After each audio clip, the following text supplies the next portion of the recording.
Estamos começando mais um InfluCast. Esse é o terceiro episódio da quarta temporada. Eu sou Leonardo Zanata, advogado especialista em direito digital, e comigo aqui mais uma vez a Andressa Grifante, que é jornalista e empresária na RS Bloggers. Tudo bem, Andressa?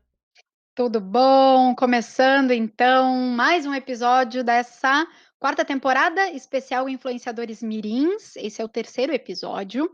E dessa vez a gente vai falar sobre as regras de segurança das plataformas, mais especificamente do YouTube e do Instagram, que são as duas plataformas em que a gente vê uma maior presença de influenciadores mirins. A gente sabe que o TikTok cresceu bastante para esse público, mas ela ainda é uma plataforma mais recente, né? Uhum. Então a gente não tem talvez tanta condição agora de falar, de dar tantos exemplos sobre ela, mas YouTube e Instagram a gente já tem algo talvez mais consolidado, mais sólido, algumas regras, né, que já vêm sendo colocadas em prática já há algum tempo.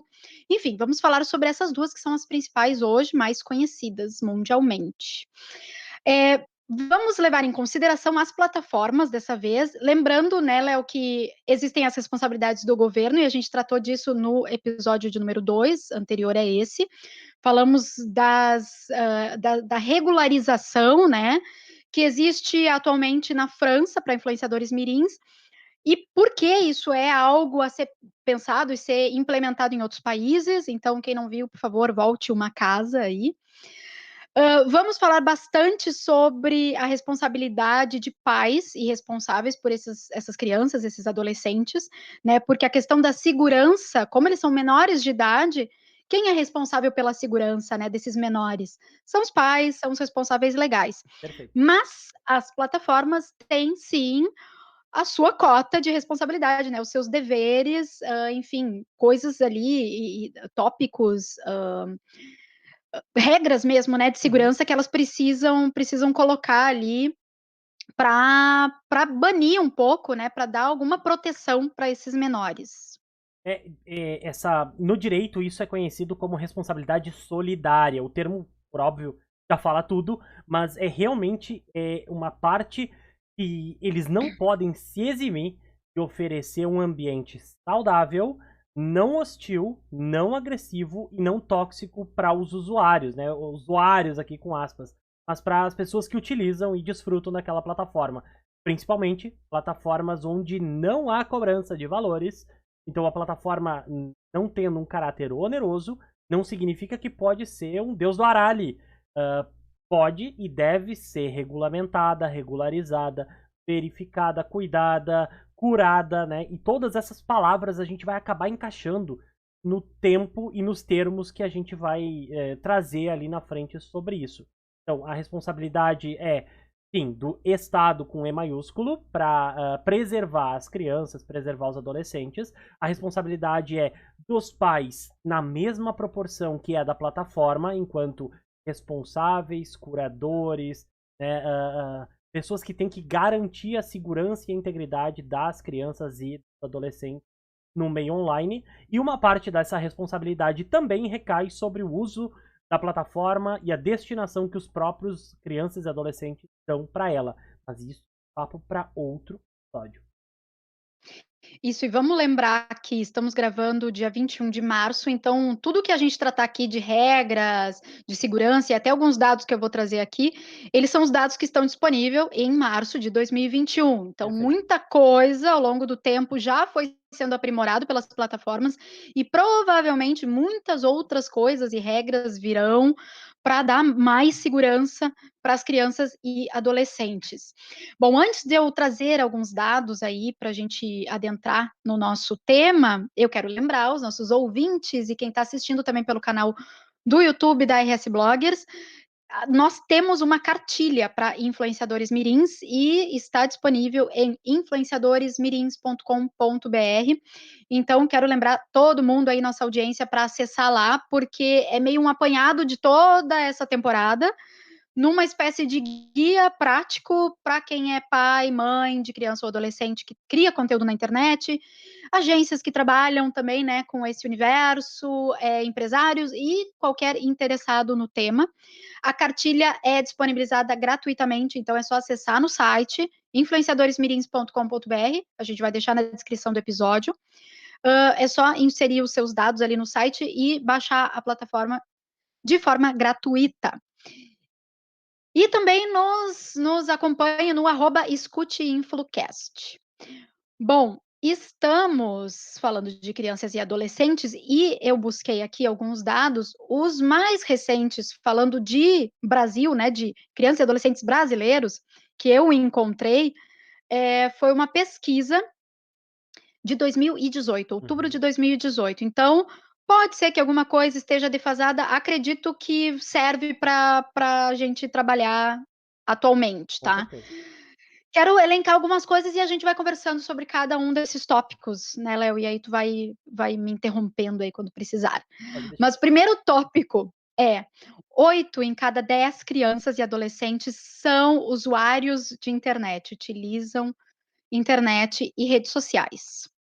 É, esse dado, com certeza, talvez ele não bateu 10 de 10 ainda, mas ele está muito próximo disso, principalmente considerando pandemia, as crianças estando mais tempo em casa, as escolas fechadas, a necessidade de utilização Uhum. desses meios, dessas plataformas, inclusive para crianças que estavam ali na primeira infância, dentro de berçários ou com atividades com a prof. Não tem outra forma de elas receberem esse conteúdo senão por meio da internet. Então, por óbvio, essas crianças acabam entrando nessa contagem. Mas quando a gente fala em usuário de internet, isso é um espectro até mais amplo. Como forma de entretenimento, talvez.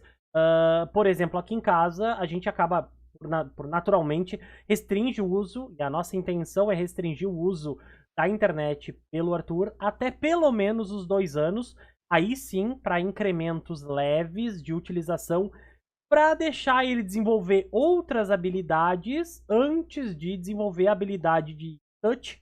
Ele já faz muito bem Uhum. quando a gente tira os olhos, ele pega o telefone e ele corre para longe com o nosso celular e fala nenê, nenê, que ele se vê no reflexo do celular. E Querido. as habilidades de também, essa supressão de desenvolvimento de habilidades e a imersão numa tela, num desenho, numa coisinha ali, causa também. Então, é um dado que é alarmante, claro, mas compreensível, dada a situação que nós nos encontramos. Certo. Deixa eu fazer um adendo e uma correção também, porque essa pesquisa ela aconteceu em 2017, mas foi divulgada em 2018. Ela aconteceu com crianças e adolescentes do Brasil entre 9 e 17 anos de idade. E para quem quiser pesquisar esses dados, a quem fez a pesquisa é TIC Kids Online Brasil. Bom, seguindo, a gente falou de 8 em cada 10 crianças, né, utilizam a internet. Desses, 71% afirmam usá-la mais de uma vez ao dia, e aí, como o Léo já colocou, isso deve ser ainda mais, Uhum, principalmente pelo fator pandemia, né? uhum, Tópico 2, mais de 90% de crianças e adolescentes brasileiros acessam a rede pelo smartphone. Esse é perfeito. um outro fato importante, né? É pelo celular, cada vez menos pelo computador e muito mais pelo celular. O que Pensando dá no. também uma facilidade de acesso, né? Claro, não, e pensando no poder de compra, pensando no tudo social brasileiro, o uso do smartphone causa um uso mais privado do dispositivo do que tu acessar no computador da casa. Não necessariamente uma família de 4 pessoas tem 4 computadores disponíveis. Inclusive, essa é uma realidade muito distante do brasileiro médio. Então, o uso no Uhum. smartphone ele gera uma privacidade maior. Para quem está nos enxergando agora no vídeo, quando tu usa o telefone, tu usa com um campo de visão mais restrito. Então, é menor a invasão, é maior a sensação de privacidade e os rastros deixados também dentro dessa navegação. Esse argumento, ele tá só construindo algo que a gente vai conversar mais ali na frente, que tá aqui na nossa pauta. Por favor, Andressa, segue o baile. Beleza. Outro dado, 51% dos jovens conectados leem e ou assistem notícias pela internet, Sabido, a né? gente sabe E, que enfim. Hoje a A maior nossa fonte de geração consumo. já faz isso, né? Sim, Nós sim. somos millennials, a gente faz isso. Eu me conecto, eu assino jornais digitais, Uhum. as notícias eu escuto de manhã por podcasts, as principais notícias do dia, é tudo por dispositivos móveis. Bom, alguns no notebook também, mas é pela internet, né? As Sim. notícias, muito menos pela TV, muito mais. Quando chega o jornal, né? O telejornal da noite, eu só revisito aquilo que eu já estava Requentando lendo. notícias do dia. Eu só revisito aquelas coisas que eu já tinha tido acesso online. Sim, sim, sim. Pra ter ideia, dentro da nossa dinâmica aqui, da minha dinâmica, a primeira coisa na manhã é ligar a cafeteira e pedir pra Alexa ler as últimas notícias pra mim. E aí ela me faz um apanhado do que aconteceu enquanto eu estava offline. Porque ao longo do dia, eu deixo aqui na tela do lado, aqui eu deixo o Twitter rolando com as Uhum. informações que são relevantes, vai ali, e a gente acaba filtrando muita coisa. É uma leitura mais efêmera e mais fragmentada da notícia? Sim, porque apenas os títulos que chamam a atenção ou as matérias que interessam, a gente vai atrás de consumir. Mas isso é uma forma de consumo, né? Sim, também por podcasts, por outras formas, ou às vezes a gente mesmo acaba trocando notícias que são relevantes, né? A gente troca notícias, troca excertos, troca algumas partes que valem a pena. Mas o consumo da informação, hoje, pra mim, ele é 99% digital, 1% físico. Para mim também.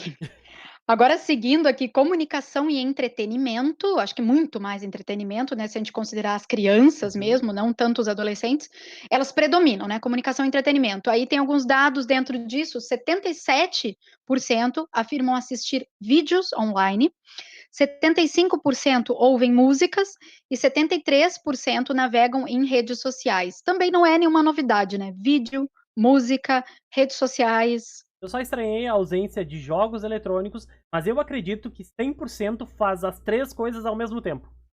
Eu acho que dentro desses vídeos online pode ter games aí, as redes sociais também tem muitas para Uhum, games, eu acho que pode estar dentro desses tópicos aí uhum, também. uhum.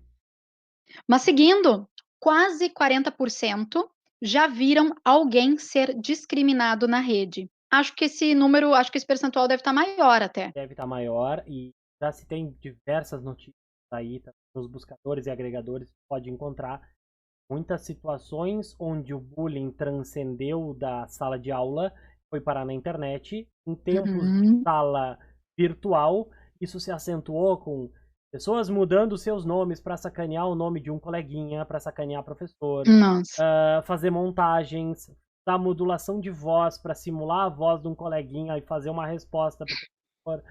Então, o mundo inteiro mudou e, inclusive, a forma dessas coisas todas mudou também. Então, com sim. certeza, o número tá acurado ou tá um pouquinho defasado. Eu acho que isso aumentou. E também essa percepção aumentou, a gente Sim. começa a prestar mais atenção na discriminação, né, isso começa a Uhum. virar notícia cada vez mais. Então talvez isso antes acontecesse bem próximo de nós, né, em redes sociais que a gente já participava, mas a gente não estava tão atento. Eu acho que hoje as pessoas também estão mais atentas a Uhum. isso e crianças e adolescentes inclusive. Andressa, vou abrir só um parênteses aqui antes da gente seguir. Tu Uhum. sabe que recentemente, eu não sei se é um movimento, mas eu tenho visto, pertencido, participado e também tomado parte nesse aspecto. Eu tô intolerante a intolerâncias. Eu acho que realmente, assim, eu não sei se o efeito da pandemia acentuou algo, mas Cancelando o cancelamento, eu aquela não coisa, tô, né. eu não tô mais conseguindo ficar inerte, né? E claro, a gente sabe o quão errado é ficar inerte numa situação de violência, numa situação de alguém sendo injustamente agredido numa situação. Mas nos últimos 3 dias eu acho que eu acabei tretando mais do que o semestre inteiro, sabe? Por grupos de WhatsApp, por comentários infelizes, infames, mal colocados, mal expressados. Eu acho que Sim. tá despertando essa mudança enquanto sociedade, essa mudança de aproximação, né? A gente não consegue mais estabelecer um rapport físico com as pessoas porque naturalmente a gente está distanciado. Eu não sei se isso diminui o nosso filtro ou a nossa sensação de importância para algumas relações, mas eu realmente, nos últimos 3 dias, eu acho que eu tretei em uns 3 ou 4 grupos de WhatsApp por comentários Hum. infames em relação à sexualidade, em relação a posicionamentos políticos. em relação a diversos fatores, sabe? Eu tô Tantas intolerante a coisas, né? pessoas intolerantes, sabe? Eu acho que tá E ainda mais faltando. e a pandemia também suscitou muita, enfim, tá dividindo muita opinião. A gente já estava com ânimos à flor da pele, isso já existia muito, esses ataques de ódio na internet. A pandemia colaborou para a gente ficar mais conectado e para a gente ficar mais nervoso, né? Tudo tá Pra muito gente... binário, ou tu tá comigo ou tu tá contra mim, não tem um meio termo, não existe mais a Suíça, sabe? E aí a gente Simplesmente. vai, a gente vai, não tem mais neutralidade, né? A gente foi talvez engolindo muita coisa por muito tempo, até que chega um momento que estoura, né? Sim. E eu acho que tem semana, eu passo por isso em algumas semanas. Tem semanas que eu tô assim, ó, sabe, a coisa precisa de muito pouco Sim. para Aqui no Rio Grande estourar. do Sul, nós estamos Pavio passando curto, né? um período muito crítico na área da saúde. Hoje, né, na data que a Andressa disse, 21 de março de 2021, o período está Uhum. muito crítico. Mas a privação das últimas 3 semanas de exercício físico, de saída mesmo, a restrição de saída de casa, isso afeta Mexe muito com bastante. a E a gente. gente começa a rever prioridades, do tipo, cara, por que que o coleguinha tá batendo gratuitamente num assunto que ele talvez ele não tem nem autoridade, ele não tem nenhum respaldo, simplesmente ele tá Uhum. ali proferindo impropérios, sabe, gratuito. E aí hoje eu acordei e Sim. pensei, vou responder ao coleguinha. Aí eu respondi, tretamos, todos rimos, acabou o grupo. Tá bem, vida que Todos segue. rimos, é bem assim. Acho que eu queria esse momento pra desabafar com o nosso público aqui e só dizer que esperamos que momentos melhores venham ali na frente. E tu sabe que agora, puxando o gancho do teu tópico aí, do teu desabafo e conectando com a nossa pauta, isso faz também com que os pais cheguem num limite e esse controle do que o filho está vendo, ele já não acontece mais na mesma medida. Chega um momento que tu quer saber, deixa ele Vai! assistir o vídeo que ele quiser, vai, eu não vou mais supervisionar nada, porque Uhum, eu já estou por aqui de tanta coisa para fazer e é aula online do filho, e é o trabalho, o teletrabalho, e é a vida conjugal, etc, etc, né? Então as uhum, coisas vão virando uma bola de neve e às vezes recai nessa falta de segurança, desproteção do menor, né, na sim, internet. perfeito. Seguindo os nossos tópicos aqui, então, 70% acreditam que sabe mais de internet do que os pais. 70% das crianças e adolescentes dessa pesquisa responderam sim, eu sei mais de internet do que os meus pais. Com E certeza. eu acredito. Eu E acredito acho que que esse número sabem. E esse aumentou, número aumentou consideravelmente, porque a provavelmente. mudança de geração, a facilidade de lidar com as coisas, de entender as plataformas, isso aumentou bastante. E ainda mais quanto mais tempo tu tá exposto, mais fácil tu agrega conhecimentos. E para pais responsáveis que também estão assoberbados e muitos tiveram que aprender à força a lidar com determinadas tecnologias, ah, isso acabou assim, tu fica restrito àquele meio que tu tá acostumado, ao trabalho remoto, às ferramentas que tu usa no dia a dia, e tu não tá aberto pro novo. E aí é onde tu vai dando esse descompasso, esse distanciamento, e aí a gente brinca que a criança dá a volta no pai, né? Eu acho que dá a volta Uhum. e meia e dá um topinho ainda. Nossa, por aí. Agora para o próximo tópico aqui, um outro dado que rende também conversa. 75% tem permissão de usar redes sociais sem supervisão dos pais. Não sei se esse número aumentou, diminuiu, porque os pais, por um lado, ou se ficou na mesma, os pais, por um lado, estão mais preocupados, mas como a gente comentou antes, eles também estão com pandemia, com teletrabalho, com todas essas coisas que a gente citou, tem muito mais coisas e muito mais plataformas para cuidar, então talvez não estejam dando conta de fazer essa supervisão e de até saber entender como os pais entendem menos de internet, que é o que a gente acabou de falar, como que eles vão dar essa supervisão necessária, né, no nível que necessário para a Uhum. criança. É. Aí, para isso, que existe algumas ferramentas, né? Tanto de controle para os pais, quanto de um acompanhamento quase que de grande irmão, né? Do Big Brother, onde tu Uhum. controla tudo que é acessado, mas restringindo as plataformas como a gente conhece, né? Vamos começar pelo Instagram.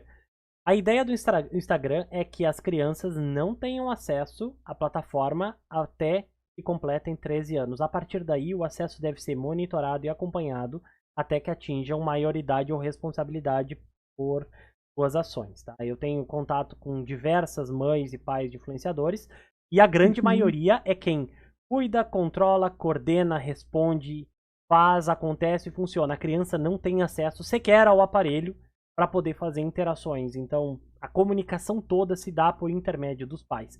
Esse é, na opinião profissional e pessoal do Leonardo, correto.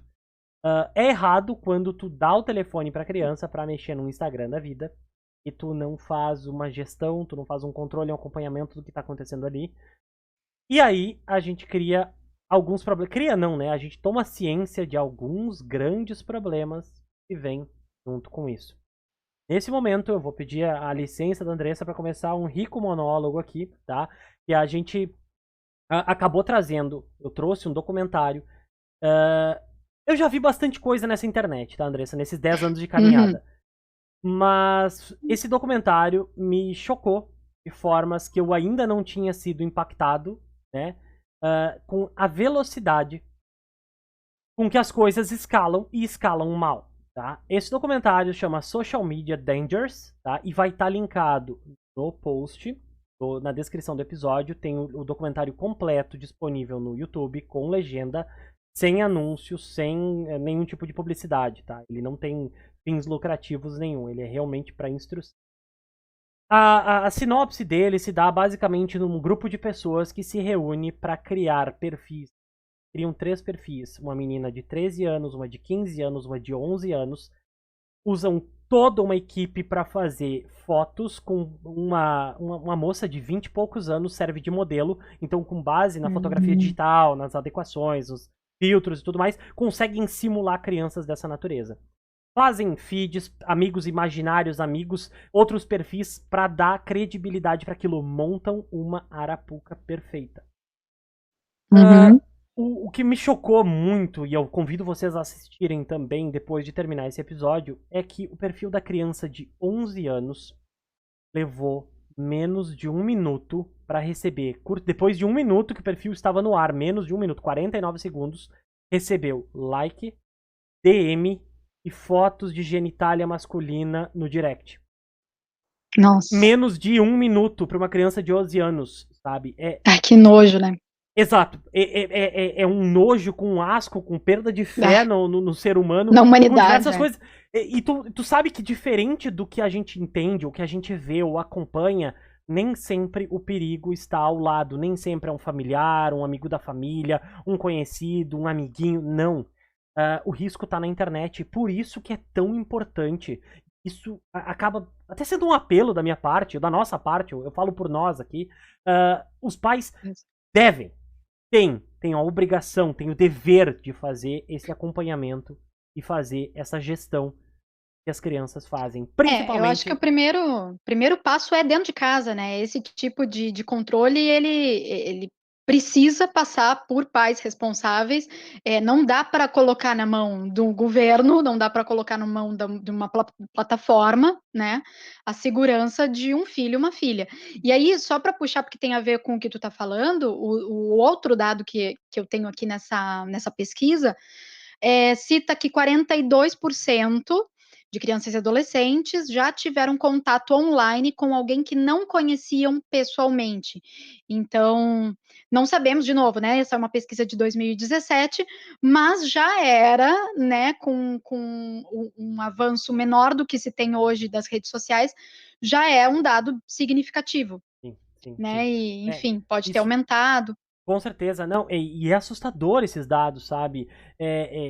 Com certeza isso aumentou, porque muita gente tá com muito tempo livre na frente do dispositivo. E com a pandemia também, muita gente criou perfil em rede, em outras redes. A gente teve um boom recentemente do TikTok, há alguns anos já, ele vem crescendo num nível exponencial. E a pessoa tem o TikTok, e aí faz o Instagram, e aí mente na data de nascimento, então tu cai em outros filtros. E aí tu usa hashtags que disparam gatilhos em pessoas que têm propensão a esse tipo de conteúdo abominável. e aí tu tem um bombardeamento. Então, a recomendação é assistam esse documentário, Pais Irresponsáveis que nos acompanham. É um apelo, assistam mesmo. É muito importante que seja feito isso.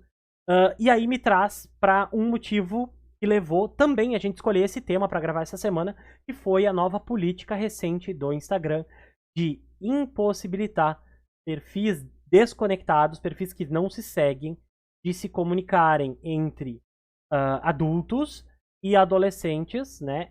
Impossibilita que troquem mensagens ou que haja uma abordagem nesse aspecto. O que, uma vez que os pais não conseguem prevenir esse tipo de situação, e muitas vezes as crianças ou os adolescentes estão expostos, mesmo que não se predisponham a isso, né? Evita que predadores, que pessoas mal intencionadas entrem em contato, tentem um contato ou te exponham uma imagem que talvez tu não queria receber, por óbvio, tu não queria receber, né? Gratuitamente um vídeo, uma chamada de vídeo ou qualquer outra forma de contato. Simplesmente tu não quer fazer contato ou tu não quer receber contato e tu acabava recebendo. Finalmente, depois de muito reclamar, depois de atos sendo inscritos, sendo feitos nos países das plataformas de origem, foi estabelecido recentemente, ano passado, mudanças grandes no YouTube Kids, eu já chego lá, e essas recentes da última semana no Instagram, que impossibilita esse contato. A tendência é para cair para quase zero o número de contatos indevidos e não solicitados entre adultos e crianças que não possuem conexão. Então, assim, a criança, ela precisa primeiro aceitar a amizade, né? A criança adolescente precisa aceitar ser amigo desse adulto para poder, então, receber uma mensagem desse Isso. adulto. Eu não sei se tu já teve tempo de explorar, eu acho também que agora que eles começaram, né, a colocar isso, não sei se já está sendo colocado em prática. Já foi posto em prática, mas no roadmap já fala de estabelecer até prazos. Depois que o Leonardo aceita a Andressa, tem um prazo que a gente fica de molho pra eu, menor de idade, poder falar contigo. Mas tu vai Isso é continuar não podendo entrar em automático? contato comigo. Tá. E isso é automático ou precisa ser feita alguma configuração? Por exemplo, tem lá um adolescente, né, 14 anos, isso vai automaticamente Já entrar sobe essa restrição pra obscenamente não ter tá, não margem pra tu ir lá ligar ou desligar isso. Então, tá, se beleza. idade menor que 18 ou 16, eu teria que confirmar essa informação, então já estabelece essa diretriz de comunicação. Então tá, super importante. Eu vou esmiuçar um pouco mais esse dado que eu tinha dado aí do uso das redes sociais por crianças e adolescentes sem a supervisão. 78% afirmaram poder enviar mensagens instantâneas sem supervisão. 77% têm permissão de assistir a vídeos e filmes online desacompanhados. E 75% usam as redes sociais sozinhos. Então, são números preocupantes de 2017 que devem seguir os mesmos, se não maiores, né, do que isso. Outro tópico, então, 58% tem os celulares checados pelos responsáveis, um pouco mais que a metade, isso em 2017. Com certeza, É esse o número também correto, está né? maior. É corretíssimo, não é violação de privacidade, não é abuso da autoridade dos pais, pelo contrário, é uma obrigação, é um dever legal que eles têm guarda, de segurança, de bem-estar, de saúde da criança. Muito importante. Checar históricos, checar conversas, ter uma linha de diálogo aberto. Ninguém está fazendo perícia e acariação entre as pessoas envolvidas. Mas é muito mais sobre estar ciente, awareness, né? Estar ciente do que está acontecendo, para não ser pego desprevenido. E em qualquer momento, pais ou responsáveis identificarem atividades suspeitas na conta, entra em contato com o Ministério Público, polícia ou quem esteja apto a fazer um acompanhamento desse tipo de situação. Não se faz justiça com as próprias mãos, não se faz justiça com o próprio mouse, não tenta intermediar essa conversa, repassa isso para quem é de direito fazê-lo. Certo.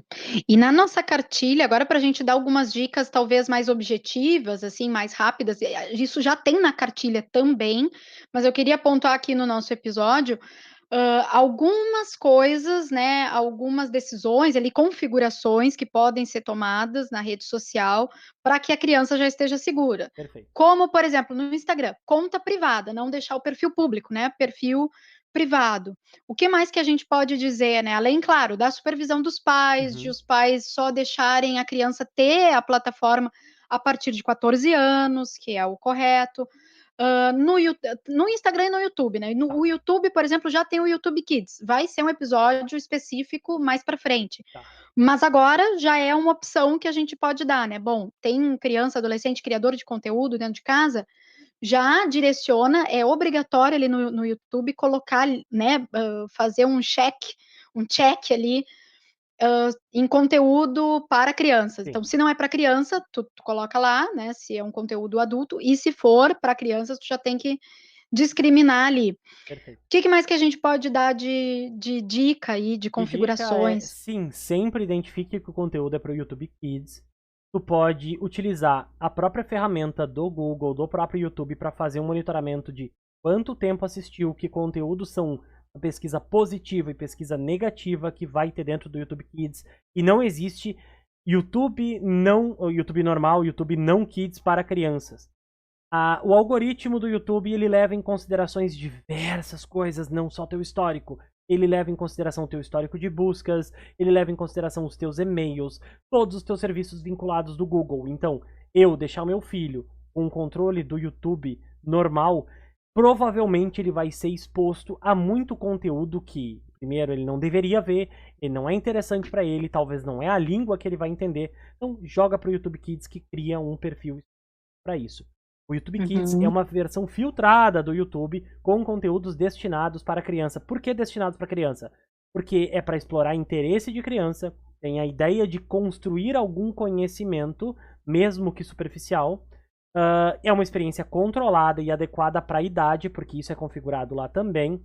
E o YouTube Kids utiliza uma combinação de filtros e algoritmos que foram desenvolvidos e automatizados, né, para identificar quando o vídeo é para crianças.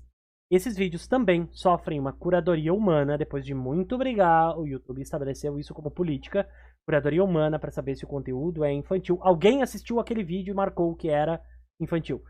E feedback dos usuários. A Andressa foi lá, viu do filho, da filha dela, e viu que aquele conteúdo, sabe, incompatível.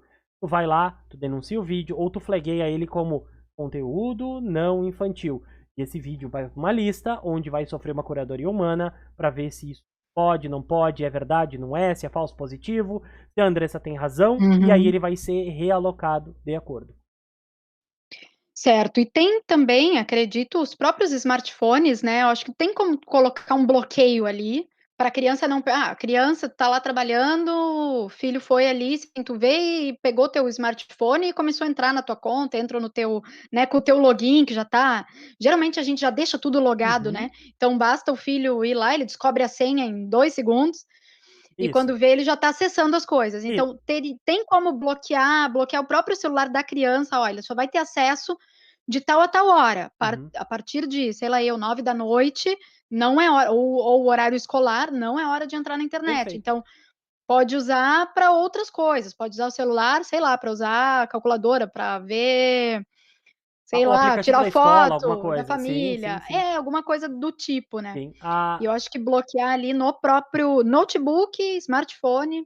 Isso, o uso de senhas robustas, por óbvio, é a melhor forma, mas principalmente quando as crianças ou adolescentes possuem um dispositivo, existe uma situação de controle parental. Tanto Android quanto iOS possuem ferramentas de controle parental. Não vamos entrar nos meandros de configurações Uhum. aqui. Tem vídeos Mas instrutivos no YouTube se a pessoa adulto buscar e são nas configurações, acho que deve ser totalmente bem fáceis de ser configurados. Pode configurar desde aplicativos, intuitivo. tempo de uso, uma marcação na tela dizendo, ó, tu tem 40 minutos de joguinho. E aí vai o reloginho decrescendo para tu saber quanto tempo ainda tem ou falta. Funções e ferramentas para controle parental não faltam. Não pode alegar desinformação, desconhecimento para se eximir de alguma responsabilidade. É dever nosso, enquanto pais, cuidar e zelar pela segurança dos nossos filhos. Exatamente. É isso. Ao longo do tempo, a gente viu o YouTube aprimorar para fazer esse filtro, criar uma nova plataforma, digamos assim, o Uhum. YouTube Kids, só para esse tipo de conteúdo. Instagram agora veio com essa novidade aí de restringir o contato de perfis adultos com perfis de crianças e adolescentes. E acredito que ao longo do tempo novas ferramentas vão ser com certeza aprimoradas para garantir a segurança dos menores de Com idade certeza. na internet, né, Uhum. Léo? E aí a gente vai ir trazendo na medida do possível, mesmo fora dessa temporada, né? Com Mas certeza. daqui a alguns meses, na medida que a gente for sabendo de novas notícias, novidades, enfim, a nossa cartilha, inclusive, vai ser atualizada, vai precisar de uma atualização daqui a um tempo. E a gente tem esse site aí para influenciadores mirins, então a gente vai tentar focar tudo nesse site, influenciadoresmirins.com.br. Eu vou deixar também na descrição do episódio uma cartilha. É português de Portugal, porque o Instagram não tá muito interessado em fazer português brasileiro. Mas tem uma cartilha, eu vou deixar o link direitinho, sobre uso ético e seguro por pais e crianças e adolescentes na plataforma. Ela é bem bonitinha, ela é super legível, super interessante de olhar. Não custa dar um clique, dar uma olhada, passa os olhos. A maior parte das informações a gente já cobriu, mas ali tem mais telas informativas de configurações para se fazer, para se tomar controle e cuidado com a conta. Recomendo bastante. Consumam os conteúdos que a gente coloca na descrição, faz com tanto carinho para vocês. Isso aí, porque a gente faz um apanhado aqui, a gente também não pode passar muito do tempo, senão o pessoal acaba achando cansativo e fica cansativo até para nós. Uhum. Então é bom, quem quiser mais detalhes sobre cada coisa que a gente está falando, existem essa pesquisa aqui que eu citei, também posso deixar na descrição, e outras tantas, o vídeo, né, que o Léo citou. E essa cartilha, além da nossa. Então, Uhum. tem muito material hoje em dia na internet. A gente sabe que para quem não é dessa geração tão nova, é meio complicado se atualizar sobre tudo isso, né? Como a gente falou, as crianças elas estão anos-luz da nossa frente no que diz respeito ao universo digital. Então, quando vê, elas estão descobrindo as coisas e a gente nem sabe que existe. Mas é importante ir atrás, fazer esse esforço, não deixar essas crianças tão soltas, assim, na internet, porque, enfim, né, existe esse lado aí meio sombrio que ninguém quer a criança, né, alguém da sua família ou qualquer criança, né, que tenha contato com isso, com essas pessoas mal intencionadas aí. E outros golpes e fraudes, né, tantas que acontecem, além Ai, dos tentativa predadores de aí que tu roubo de citou, existem perfil, estelionato. E tanta é uma coisa, né. infinidade de criatividade dessa galera. É. Bom, acho que é isso, Léo, a gente chegou no final do nosso episódio. Vou reforçar então para a galera acessar tanto o site dos Influenciadores Mirins como influcast.com.br e o nosso Instagram, @escuteinflucast. Perfeito. Quem tiver dúvidas, né, sobre o que a gente comentou aqui, o que a gente citou, quiser saber mais, entrar em contato com a gente, tem lá no nosso Instagram, no nosso site, os nossos contatos. E temos um financiamento coletivo e tu tem a tua mentoria, né, Léo? Fala pra Isso, galera. isso. @Influcast no PicPay, nossa mentoria. Né? Paga um cafezinho. Hoje o dólar vale R$ 5 e pouco. Dá menos que $1. Dá um pulo lá, dá uma olhada, considera se tornar um apoiador. E eu tenho a mentoria, onde eu passo essas informações que a gente traz para cá, tantas outras, mas voltadas especificamente para criadores de conteúdo, pais responsáveis, sobre uso ético seguro da internet, uso ético e seguro de plataformas, cuidados redobrados para não perder perfil, para evitar que aconteçam problemas e como e o que fazer caso esses problemas aconteçam, entre uma infinidade de outros conteúdos que são incluídos lá. Tem interesse? Tem o link na descrição ou no meu perfil do Instagram, @advleozanata. O link da bio te leva diretamente para o site da mentoria. Eu acho que é isso Isso por aí. hoje, né, Andressa? É isso, gente. Ficamos por aqui e até a próxima. Até a próxima!